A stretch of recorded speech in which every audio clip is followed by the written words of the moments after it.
Assalamualaikum warahmatullahi wabarakatuh. Bismillahirrahmanirrahim. Alhamdulillah, kita teruskan materi kita. Teori bilangan, pokok bahasannya adalah keterbagian ya. Kita mulai dari teorema 21. Untuk setiap bilangan bulat A dan B dengan B-nya positif, terdapat dengan tunggal bilangan bulat Q dan R, sehingga A sama dengan BQ ditambah R dengan 0 kurang atau sama dengan R kurang dari B ya. Nah, kita perhatikan ya, bahwa kalau Anda punya bilangan bulat A dan B, B-nya positif, maka A-nya itu dapat Anda tulis menjadi kelipatan B ditambah R. R-nya 0 atau kurang dari B. Artinya apa?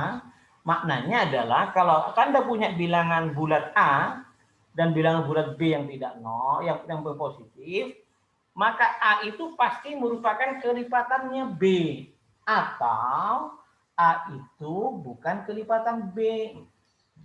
Artinya A itu kalau dibagi B dia masih ada sisanya. Nah, karena di sini teoremanya menyatakan terdapat dengan tunggal, maka dia pembuktiannya harus 2 kali.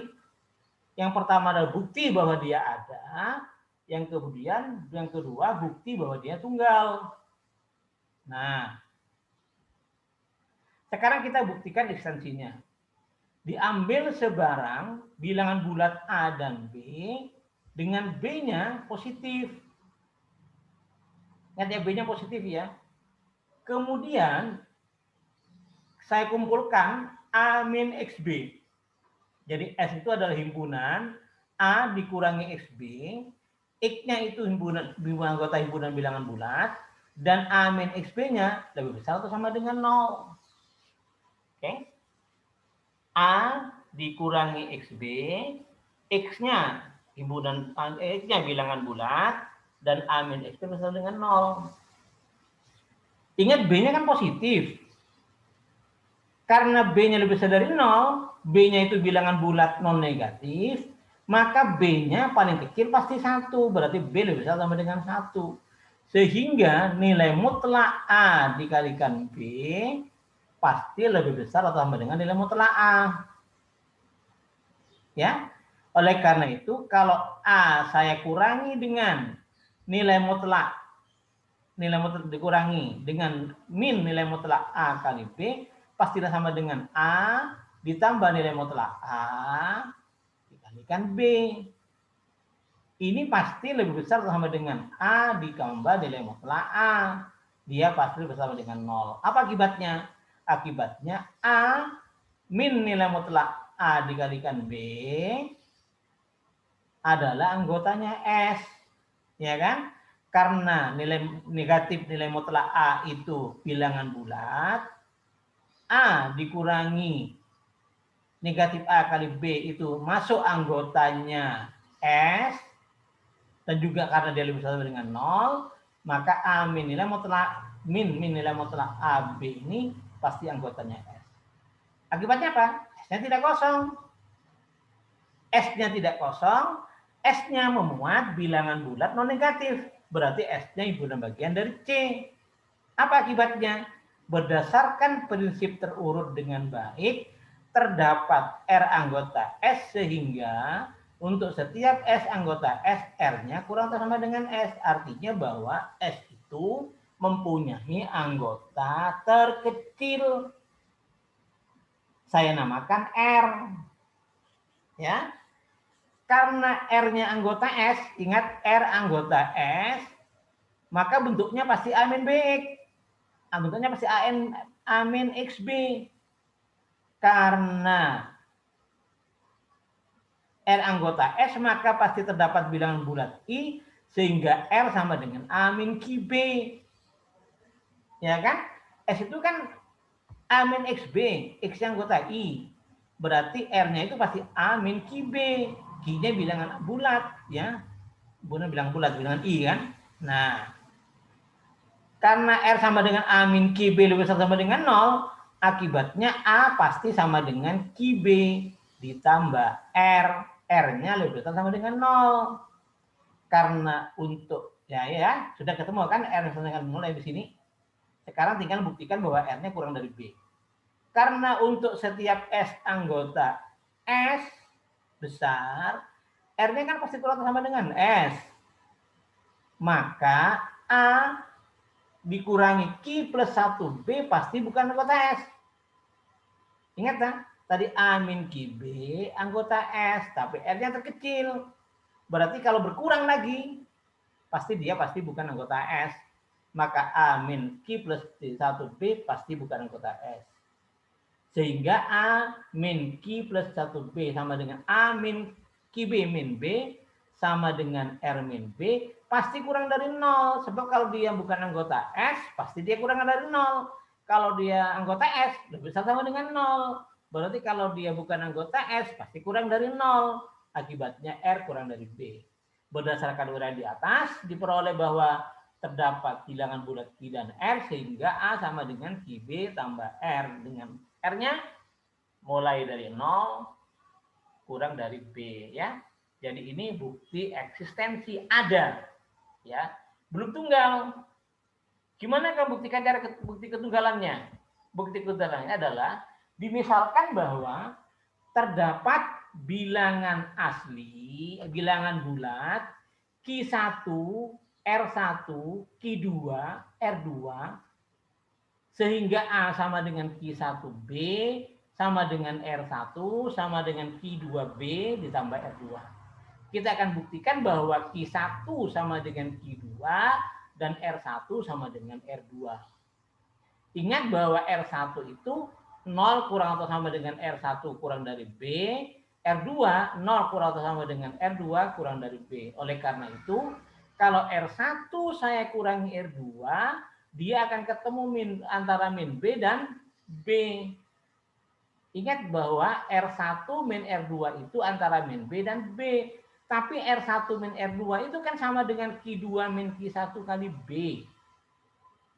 Nah, berarti R1 min R2 itu kelipatan B. Tetapi nilainya antara min B dan B. Akibatnya R1 min R2 hasilnya 0. Sehingga R1 sama dengan R2. Karena R1 sama dengan R2, maka Q1B dikurangi Q2B sama dengan Q1 min Q2 kali B. Sama dengan 0. Ingat B-nya tadi kan tidak 0. Karena B-nya tidak 0, maka Q1 min Q2 lah yang 0. Akibatnya apa? Q1 sama dengan Q2. Jadi Q1 dan Q2 itu sama, R1 dan R2 sama. Jadi untuk setiap bilangan bulat A dan B dengan B-nya positif, terdapat dengan tunggal Q dan I. Bilangan dengan tunggal bilangan bulat Q dan R, sehingga A sama dengan QB tambah R dengan 0 kurang sama dengan R kurang dari B, ya. Oke, kita teruskan. Akibatnya yang pertama, ya.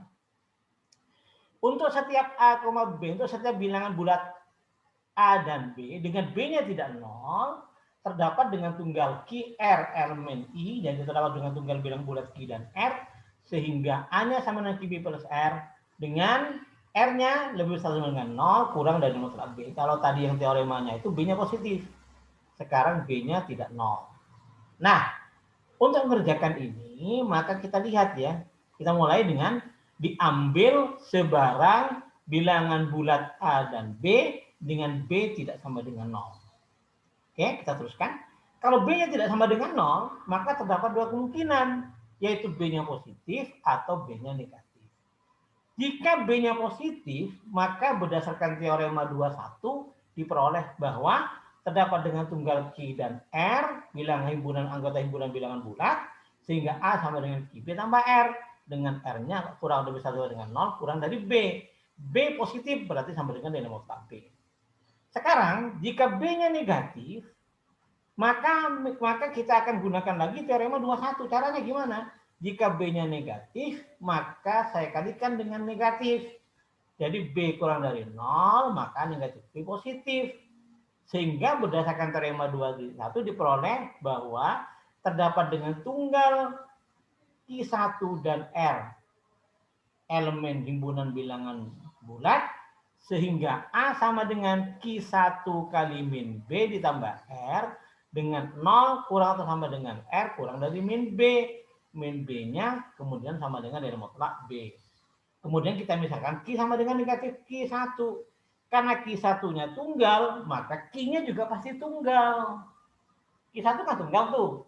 Jadi min Q1 juga pasti tunggal. Maka A sama dengan Q1 kali min B ditambah R sama dengan min Q1 tambah B tambah R sama dengan QB tambah R. Dengan 0 kurang sama dengan R kurang dari min B sama dengan mutlak B.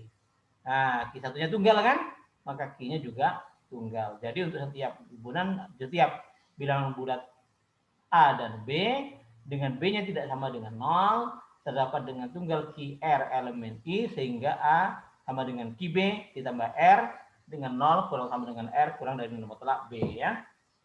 Nah, kita lanjutkan. Dengan algoritma pembagian, diperoleh bahwa untuk setiap bilangan asli I,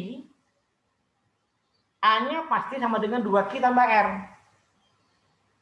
Karena 2 bilang positif kan. R-nya 0 lebih satu dengan 0 atau kurang dari 2. Berarti R-nya itu kalau tidak 0 ya 1. Sehingga A dapat dinyatakan sebagai A sama dengan 2Q tambah 0 ya, jadi 2Q. Dan A sama dengan 2Q tambah 1. Nah, A sama dengan 2Q itu disebut bilangan genap. Sedangkan A sama dengan 2Q plus 1 disebut bilangan gasal. Dengan cara yang sama, setiap bilangan asli A dapat dinyatakan sebagai 3Q, 3Q plus 1 atau 3Q plus 2 ya.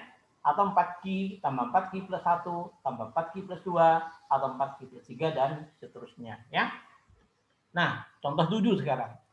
Untuk setiap bilangan asli, himpunan bilangan bulat, setiap bilangan bulat A terdapat Q anggota I sehingga A kuadrat sama dengan 4Q atau A kuadrat sama dengan 4Q plus 1.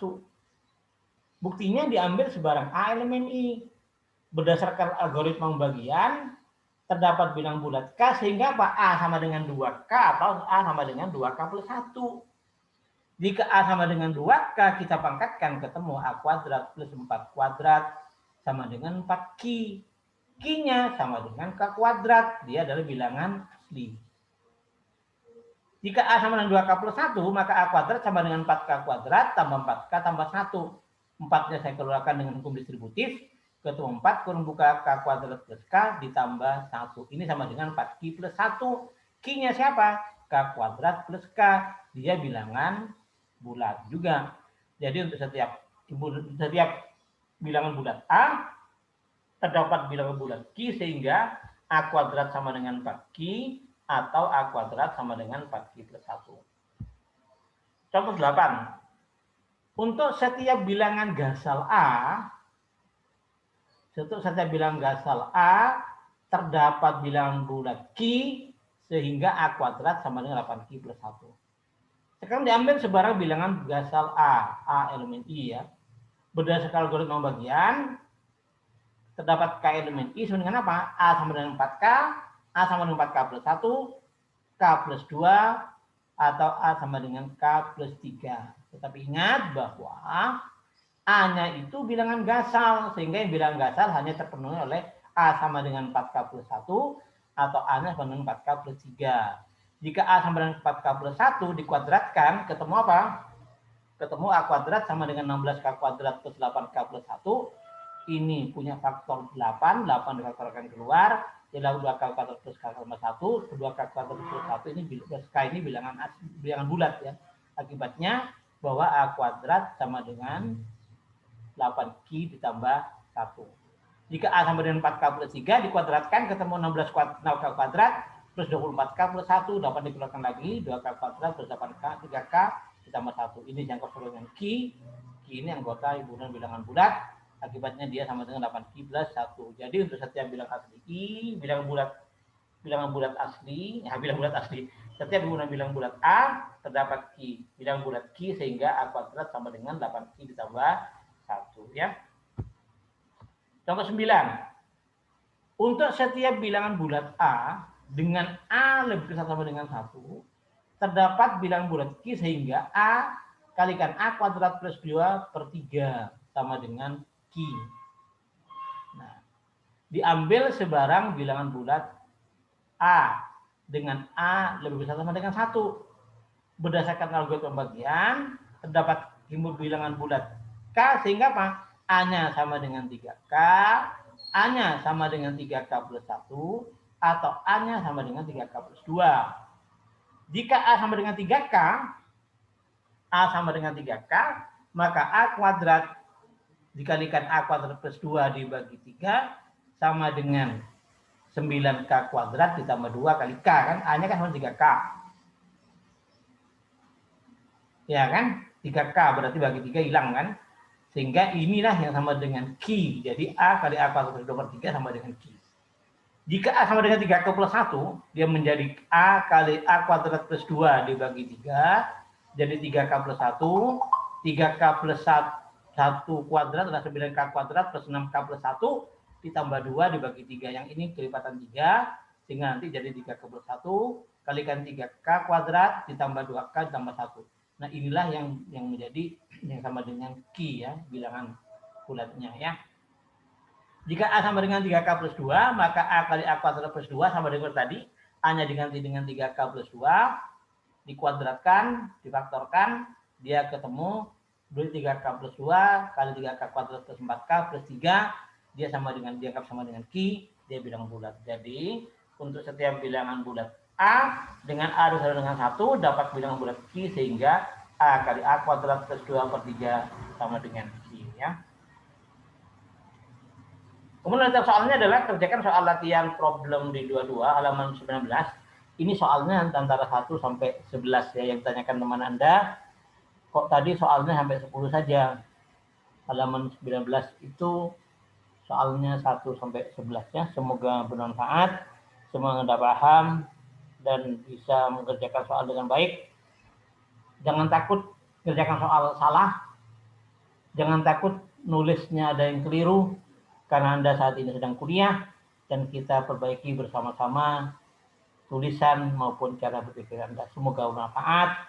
Assalamualaikum warahmatullahi wabarakatuh.